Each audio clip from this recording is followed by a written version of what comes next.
Hi there once again. Great to have you with us. This is Leading Edge. I'm your host, Jeff Smith. Today on Leading Edge, we are talking about the future of energy, responsibility in government, and the rising cost of progress. Here in Lucas County, local leaders are beginning to ask a simple but vital question. Can our power grid handle the digital age? Sylvania Mayor Mark Frey, who's also an energy consultant, recently told county commissioners that massive new data centers fueling artificial intelligence and cloud computing could overwhelm our infrastructure and drive up electric bills for Ohio families. He says a facility could use more power than the entire county combined. And while tech companies promise jobs and investment, taxpayers could end up footing the bill for upgrades to a grid that was never built for this kind of demand. But those are all the negative arguments that you're hearing out there. And we wanted to have Mark on today to kind of dispel some of what we're hearing out in the community and maybe you're hearing yourself. So Mark Frey joining us here. Mark, good to have you here. Thank you. As an energy consultant, this is in your wheelhouse, and you went before county commissioners 2 weeks ago. Right. You said to them what? So what I basically explained to them is we had a long-term supply contract that was expiring, and it ended in May of this year. Mm-hmm. And because of that, the prices were rising while our price for many small businesses and residential consumers were fixed. And so we basically had a bit of a shock because we had to readjust to market conditions at that point in time, which materially increased the cost of electricity for the average consumer. It's probably $25 a month for an average resident. And that's a lot of money for most people. Not because of data centers. No, it doesn't have anything to do with data centers. Because we've gone out to some of these meetings, and that's been some of what we've heard. Some of the people who are not in my backyard are saying that my costs are already going up. Well, it's not because of this. Is it because of preparations for this? It is to some extent about the preparation, the understanding, and the possibility or fear, for lack of a better way of putting it, that the grid has a lot of requests to build these data centers. But one of the things that's becoming more and more clear to the people who are developing these data centers is that they need to bring their own generation. So while that's available and a lot of these data centers have interconnected elsewhere, around Northwest Ohio and Central Ohio, it's becoming more and more clear that those developers are going to have to bring their own generation, BYOG I call it. Yeah, so they're creating power plants, you said, essentially on site? Or connected to it, yeah. So they're looking at putting themselves in a position where they can stand on their own 2 feet completely, almost to a certain extent like they're on an island. Eventually, all of them are going to connect to the grid, but they're also going to have generation available because, as we saw just in the last couple of days with Amazon Web Services going down, all of a sudden we can't get to this website, we can't do these things, we can't do those things. These facilities want to be available 24/7, 365, no matter what time it is, whether it's Christmas Day, Thanksgiving afternoon, whatever it is, they want to be able to allow people to answer the questions and do the things they want to do on the internet. So let's kind of talk about let's dive into one of the things that was said as far as the amount of power that it takes to run one of these things is possibly all the homes in the county. Is that legitimate? Not just all the homes, every single business in the county, every single facility, business, doesn't matter whether it's the Jeep plant, whether it's the refineries, all of those customers put together in Lucas County, one hyperscale data center would equal every single one of those loads on an annualized consumption basis, not necessarily on a peak demand, but on a consumption basis. It's a massive amount of electricity that these facilities use because of what they're doing. Mm-hmm. But is that something that we can easily wrap our minds around, why that should be a concern or not a concern? I think if we didn't address the issue, it could potentially be a concern. But the reality of what we're dealing with is, yes, things are going up in price, but as I said, these generators that are going to be constructed right next door to these new data center facilities that are going to be constructed will offset much of that, and that's the reason why Northwest Ohio becomes very interesting to a data center developer, because we have access to water, we have access to the availability of electric grid transmission assets where we need to, and we have large natural gas high pressure pipelines where we could tap into to feed those generation facilities and generate the power needed to feed these data centers. I was curious about that because some of them, we'll go to our first break here in just a minute, once again with Mark Fry, Sylvania Mayor, energy consultant in his day job. On my day job. But I wanted to figure out, when we hear about the grid, when we hear about water, when we hear about the natural gas, how do these facilities use those things, those components? It gets a little complicated. So the water itself is being, when they first started building data centers. That's the cooling element, right? That's the cooling element. These, like anything else, these things need to be cooled. The way that they used to do it is they used to basically bring water in and it was just a single cycle. Now they've got a closed loop system that drastically reduces the amount of water that they're utilizing to cool this facility. They're basically running it around in a loop. Yeah. They're pulling the BTUs off, the heat off of these chips, and they're then running it through a cooling tower system and then recycling it back through. Okay. And that's drastically reducing the amount of water. The fiber, obviously important. Absolutely. The fibers are important. The natural gas supply, there's lots and lots of natural gas over in eastern Ohio, West Virginia, southwestern Pennsylvania. So there's large pipelines that have been constructed, the Nexus and the Rover pipelines that have been constructed in the last 5 to 7 years that run right through Northwest Ohio, right through Lucas and Fulton County. And that's one of the reasons. These are very high pressure lines that have lots of available capacity to them, so they know that they can build natural gas fired generating plants and connect it directly to their data center. And so they're looking around saying, okay, where are these pipelines running? Where are the towers in the sky? Yeah. And where are there farms available that are people that are interested in doing that? And then governmental entities, townships or cities that are interested in potentially hosting one of these facilities. All right, stay right there. When we come back, I want to talk more about the dollars and cents of these things coming into the communities. Been a lot of talk about data centers over the last few weeks. We're back on Leading Edge right after this.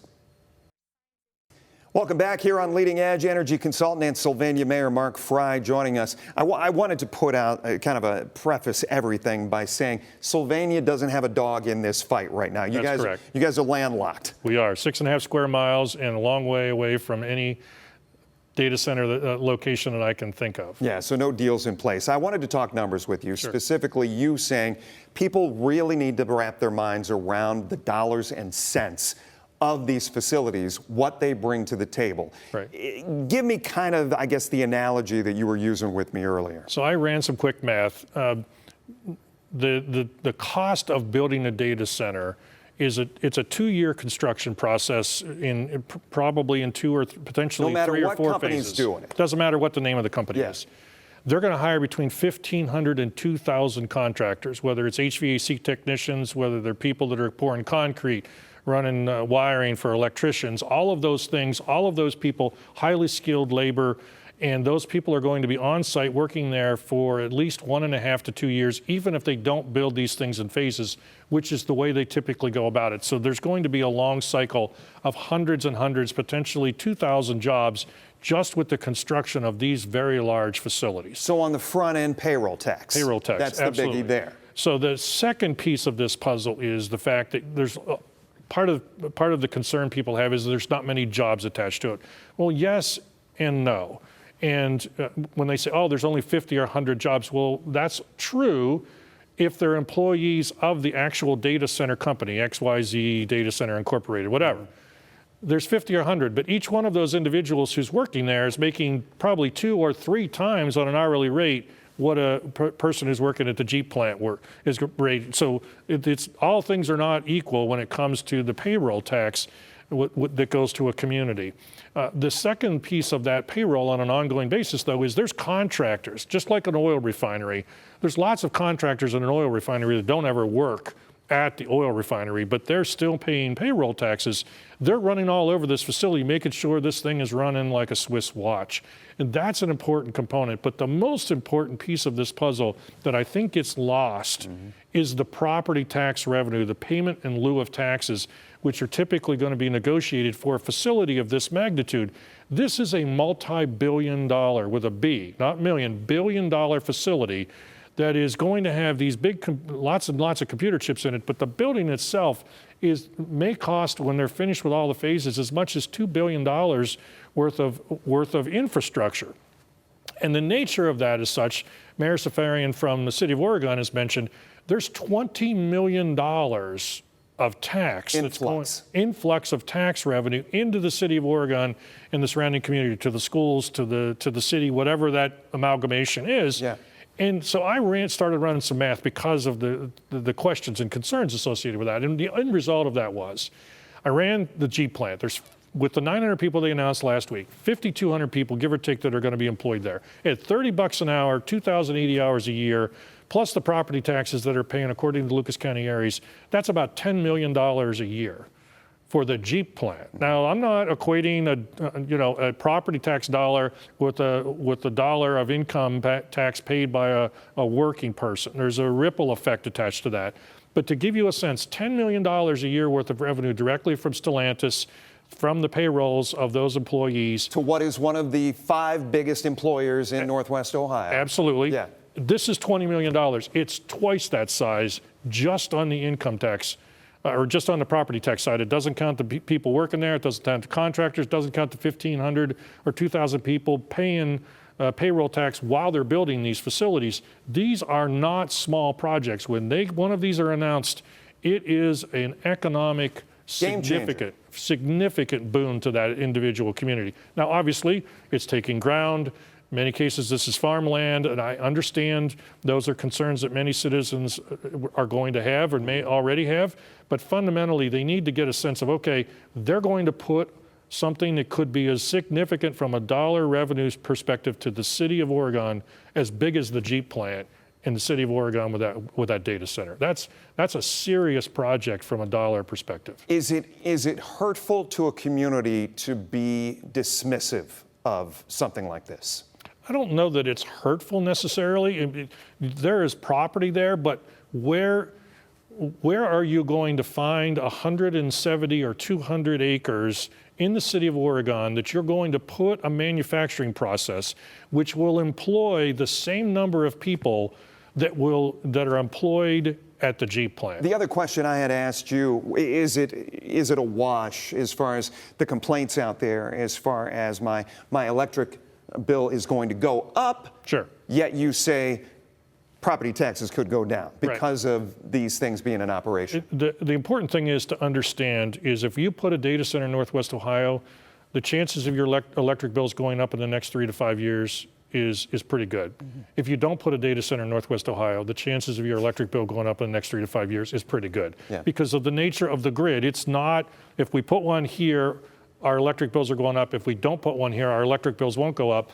The grid itself, the transmission grid, starts in northern New Jersey, the whole way at the East Coast, the Atlantic Ocean, the whole way past Chicago. It's a massive undertaking to balance this grid 24/7, and it covers 65 million people and providing them electric service through that system. So this is a massive thing. So if you put one of these data centers here, you get the benefit of it. If you don't, the bills are still going to be impacted because they're going to build these facilities somewhere, because all of us want that information available through AI and those data centers to answer those burning questions like, what's the best restaurant in Sylvania, Ohio? Yeah, and when can I download Taylor Swift's new CD? That too. All right, Mark, good to see you. Appreciate the insight. Thank you very much it's a great conversation. When we come back, we're talking more dollars and cents, specifically when it comes to the U.S. and China. And we just happen to have an ace in the hole who's got some insight. We'll be back right after this.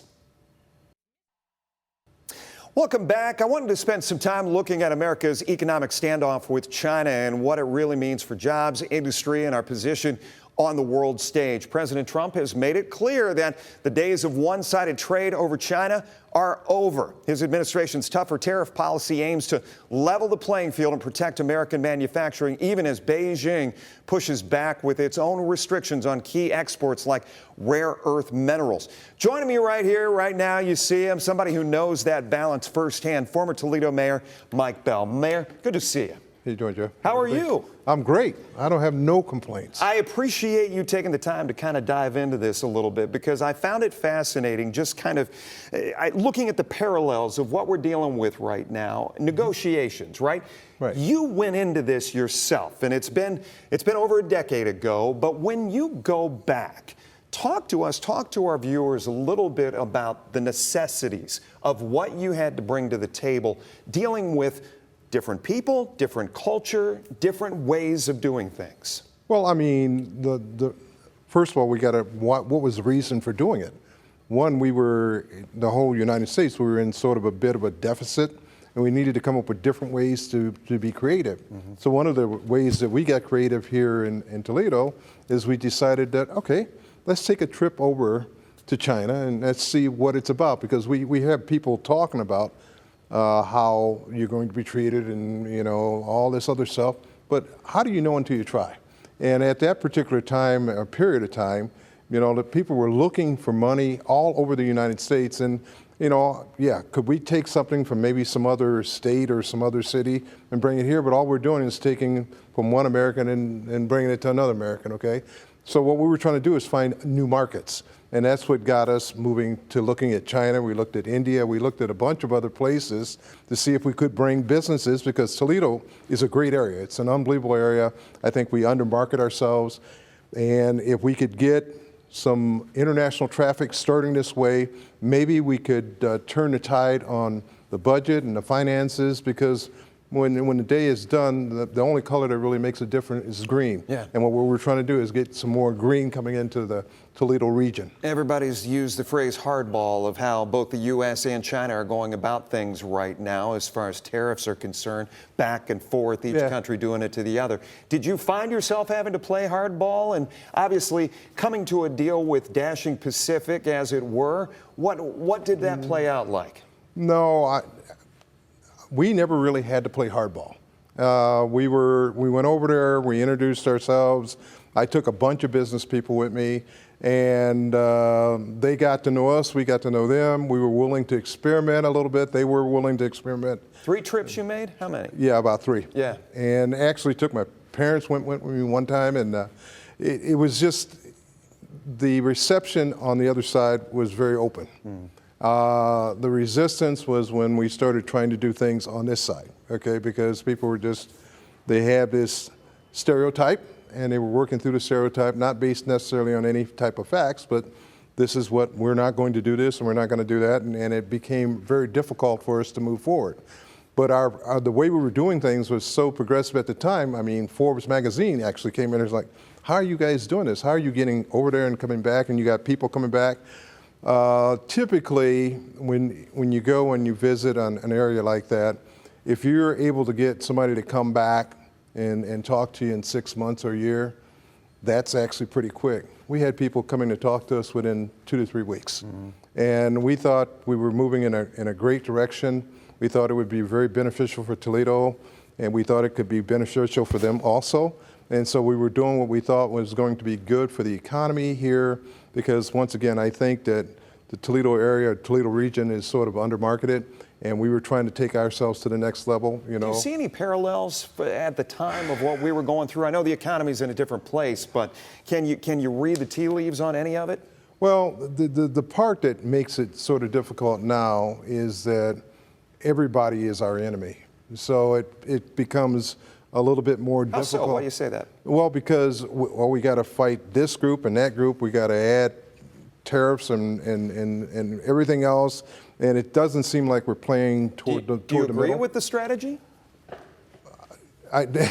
Right now, if it has, I mean, if the administration says it has been unfair for so many years. Well, what I would say is that we'll have to see if it works. Yeah. Because if we have less people working here, and we have people and the unemployment starts to grow, then we can't get things moving, and people are out of work. I mean, that becomes a total issue. So it's easy to say certain things, but until you see the end product 6 or 8 or 12 months down the road, it's very difficult to say. It seems like it's the proof in the pudding, right? Exactly, but do I necessarily agree with all that? No, I do not.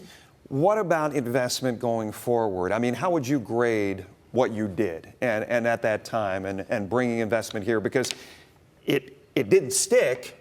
You can look at it and do the Monday morning quarterback for it, but at the time it was necessary. It worked. It helped us in our $48 million deficit that we had because they actually invested. They put real money into land in a couple different locations here. They were prepared to do other things from the standpoint of developing, but we couldn't get, once again, if you're going to come over here and you're going to develop something, you got to have people who are willing to work and put the buildings in place and things like that.